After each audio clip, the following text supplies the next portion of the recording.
Hey guys, Andy here from Mediocre Hobbies coming at you with an Age of Sigmar tutorial. Now I know I don't do a lot of Age of Sigmar tutorials on my channel, and that is by no means because I'm not an Age of Sigmar fan. To my left is my Age of Sigmar cabinets where there's like 15, 16 fully painted Age of Sigmar armies.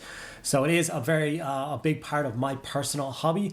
The videos tend to not perform all that well, unfortunately, but I still like to give you guys as much as I can whenever I get a little break in kind of 40k content. So Games Workshop did very kindly send me out all of the new Dawnbringer box sets, all four of them, and I decided that I would do one of the new heroes. So I put up a poll on my Patreon. Honestly, I thought they would have chosen the Nurgle one or the Goblin one or the Death. The last one I expected them to choose was the Fyreslayers one, but the numbers don't lie. There was a four-way vote and 40% of the votes went for the Grimhold Exile, so the Fyreslayers character. So I guess that's what I will be painting up on today's video. I'm going to be going with my own personal scheme, and I do have reasons as to why I have chosen the color scheme that I've done for my personal one, and I'll go through that a little bit in the video. Before I get into it, I just want to say a huge thank you to all of my patrons. Without you guys, I would not be able to continue doing what I'm doing and making cool videos for you guys to watch 5 times a week now at this stage. So thank you guys so much. If you're interested in becoming a member of my Patreon, you get extra kind of rewards, like an extra video every single week. So that's 52 extra videos a year, and access to a private Discord server. And there's a bunch of other rewards and stuff on there as well. So if that's something that interests you, there are links to that in the description below. Go check it out and see if it's for you. Okay, without further ado, let's paint a Fyreslayer. Honestly, before I started this YouTube channel about 16 months ago, I had been solidly doing Age of Sigmar for about 2 or 3 years. That's all I did, army after army, model after model. And it was only when I started the YouTube channel that I needed to kind of make a decision as to what my primary focus was going to be. Spreading out my content to loads of different things is actually not the best thing to do for the algorithm. I tried to create and build a community around kind of one main game system. And the thing that made the most sense was to just do Warhammer 40,000, as that is the most popular game system on the planet. And obviously views for those 40k videos are a lot higher than any other content that I do produce. But that does not to say that I'm not excited about all the Age of Sigmar releases that come out and wish that I could spend more time doing each and every one of them. I've allowed myself to have basically one passion project on my channel, and that is my Middle Earth. I'm going to be doing lots of Middle Earth videos, even though I know they're not going to get the kind of best views, but hopefully I can build a Middle Earth community and have those views grow. I still don't think they'll ever reach the heights of Warhammer 40,000. I don't think I can really focus on 2 systems doing that, so unfortunately the Age of Sigmar videos will be kind of few and far between, unless, like I said, the videos show more popularity, more people liking and commenting and doing that. So what you've seen so far on the screen is the new Slayer, the exiled one. And then the tester that I did for an army 2 or 3 years ago now, in the kind of start of the pandemic, I believe I was working on my Fyreslayers. And my thoughts on the thing was that Fyreslayers to me are an awesome, but sometimes can seem quite a boring army because there's very little variance in what a Fyreslayers army looks like. Everyone has loads of little dwarves with orange hair. That's about it, really. Like, it's just not the crazy amount of variation. Even the ones I give you in the book, it's not crazy. Some have like red hair and some of our, they're all still very fire-esque. So I decided I would go a slightly different route, and I'm going to be going with a luminous green hair and beards on these miniatures. This is a scheme I actually seen painted on an original Slayer 15 years ago. Someone just pulled it out of a case one day. Someone had painted it as a one-off for fun, and it stuck with me forever. So when I decided to start my own Fyreslayers army, I knew that was the scheme that I was going to go with. And that's sometimes kind of the best way to go about doing something, is instead of trying to invent an army or a background, start with the thing that excites you, which is the color scheme, and then work backwards. So in my head, I knew I wanted to have these guys with these luminous green hair, and then I had to figure out as to why they would have luminous green hair. The story that I came to was that in old Fyreslayers fortress had fallen into the hands of Skaven for hundreds, if not thousands of years. Eventually, the Fyreslayers managed to drive the vermin out, but that fortress was so corrupted with warpstone, which is the crazy glowing green rock that Skaven crave, that the fortress was deemed to be pretty much untenable, unusable for the standard dwarf Fyreslayer or any other member of Order. But the fortress was far too mighty to be destroyed and far too important to be abandoned, knowing that the Skaven would simply just move straight back in. So they decided to leave a token force of Fyreslayers who volunteered to stay behind and try and bolster and hold this fortress, knowing that they would probably die to the exposure of the Warpstone. Warpstone being pure magic and dwarves not really enjoying magic all that much. But somehow, for some reason, whether Grungni was watching over these Fyreslayers, they managed to survive and hold back the Skaven menace. But they did have effects of Warpstone exposure, including the greening of all of their hair, their beards, mustaches. This leads to them being kind of outcast from the rest of the Fyreslayers. They will not fight next to other Fyreslayers, although the other Fyreslayers do have a grudging respect for them. They still consider them to be tainted. They are not tainted. They do not fight for chaos or against order in any way, shape, or form. But that's not a risk the rest of the world is willing to make. And that simple, tiny bit of story is the reason why my Fyreslayers have green hair. I decided when I was going to build my Fyreslayers army that I was going to do 3 Magma Droths.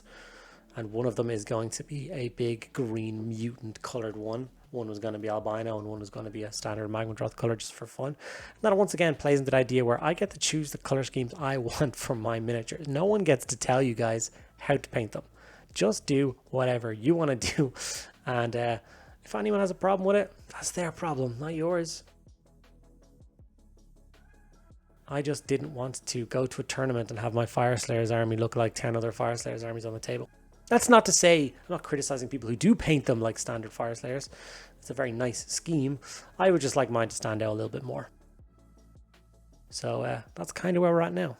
As you can see, I'm still currently just throwing in all the base coats of that. I use the contrast for the skin, contrast black for all the cloth and materials, striking Sorbian green for the beard and hair.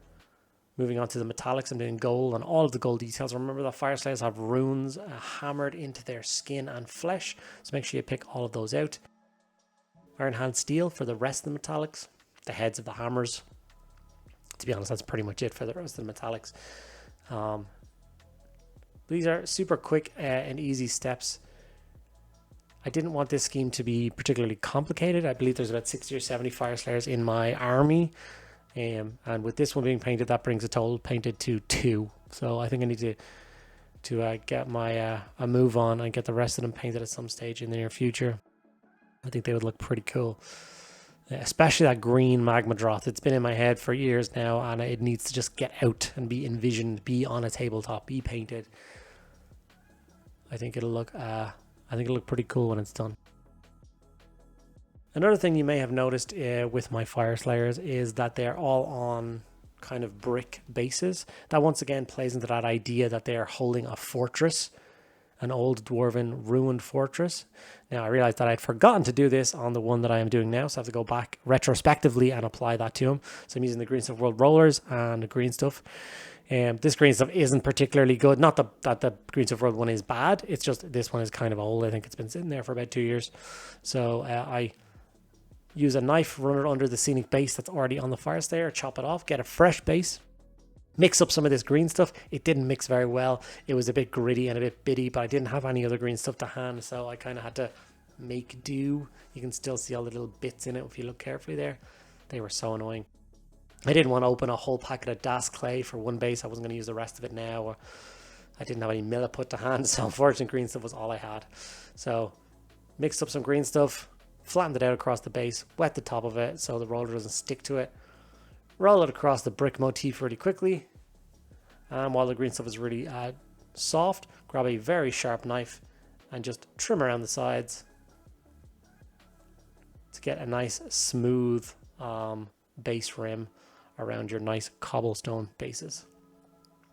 After that, all I did was add some super glue to the bottom of the Fyreslayer miniatures scenic base again and press it slightly into the base. So this is once again just a ruined bit of cobblestone or brick, and it matches into the base. I think it actually matches into the base a little bit more than if I'd have done any other base, Like, it kind of makes sense that there's brick and rubble that he's jumping off on my base, where if you have like a forest base, like, why is there always just this random bit of fortress or column or whatever you're jumping off? Unfortunately, the camera didn't want to focus on anything except the top of his head and my fingers. But as you see, I just press a little bit in, so it looks like the cobblestone works with it. There we go, simple. That took 2 minutes to do to fix that. And all of my Fyreslayers are all built and they all have those bases already. So at some stage in the future, I will have a very cool looking army, I think, or hope. So now that that was done, it was time to shade the miniature. So I just threw a Berserker blood shade all over the entire miniature. Once again, you guys sometimes think I'm crazy with my shade choices. I think I have a pretty good understanding of what shades will look good on which miniatures and on which colors. I think if I've got any skill in painting at all, it's knowing that one thing.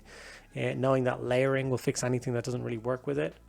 But I want to definitely have rosy hue to the skin. They're dwarves and Fyreslayers after all. The Berserker Bloodshade goes great over gold. And it actually works surprisingly well over the green as well. When I first started applying the Berserker Bloodshade, I wasn't sure whether I was going to hit the green. So I did a little tester on the end of the beard. Kind of liked what I was seeing, so I decided to go with it and apply it to the entire miniature.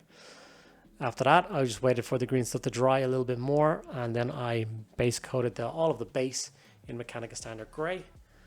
And then this was my leaving point for going and having lunch and relaxing a little bit, where I take my break in the day and wait for that all to dry. And then I get to come back and start the layering process. So after that is all dry, it's time to layer up the skin. Now normally I only stick with Games Workshop paints when I'm doing Games Workshop miniatures. But I find with skin, the Duncan Rhodes paints are just so good. They give such great coverage, not streaky at all. I just love using them. So I'm going to break my own rule here because I want this guy to look really nice. And I'm going to use the mid-tone and the highlight color from the Triad from his first range of paints. And very simply, I'm just following the miniature around, doing all of the highlights on the skin. So all the raised areas, the muscles, leaving all the shadows and gaps nice and dark with the previous color shaded down.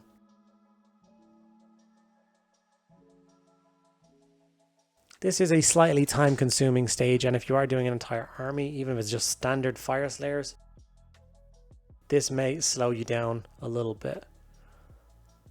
If I was doing an army wide thing, I'm not sure whether I would just try and do all of the skin first before any other color was done. And that way you could kind of dry brush up the skin a little bit and then work back in with the black and the gold and the green, which I think would go over the skin tones quite easily. But that's a thought for another day. Today is Dawnbringer Day. I do like the idea of the Dawnbringer Crusades. Very cool. Like I said, Games Workshop did very kindly send me all 4 of the box sets out. So if any of the other characters interest you and you want to see them, I may be able to slot them in later in the month. Just let me know in the comments below. I will now no longer trust my patrons to pick a miniature because they picked the Fyreslayer when I wanted to paint all 3 of the other miniatures more than I wanted to paint the Fyreslayer. I think I really wanted to paint the Nurgle one. Maybe I'll do it on Twitch. Oh yeah, if you guys are not aware, I do Twitch. I stream every Tuesday and Thursday evening between 8 and 10 p.m. Irish time. If that's something that interests you. I basically use it as like a hobby hangout and accountability style stream.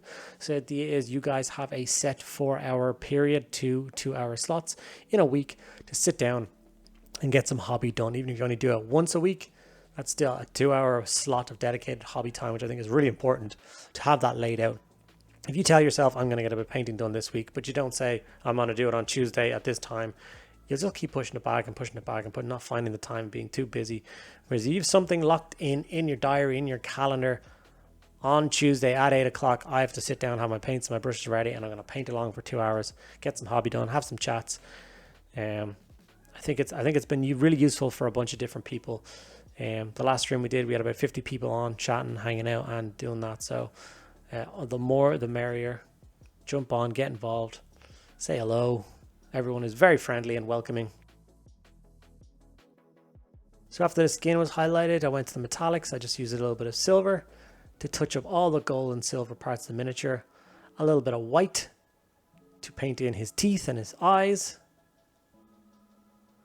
I actually decided not to do anything else with the hair. Once again, that's another step that would add a lot of time into painting this miniature. I don't think it was needed. I think the final result I did achieve, how it looked. I'm more than happy to leave an army looking like that. If I decided I want to go back and do more to the hair later on, I can of course do that. It's totally an easy achievable goal to do. But I kind of love how he turned out, and would kind of love to see a horde of these guys charging across an Age of Sigmar battlefield. Let me know what you think of my custom scheme. If it's not your cup of tea, remember all you have to do is change the hairstyle, and you've got a perfectly usable Fyreslayers painting tutorial to use for yourselves. Okay guys, and there we have it. One Grimhold Exile painted up and ready to play some games with. Super pleased with how he turned out. I really like the green scheme. Like I described in the video, it's just something unique.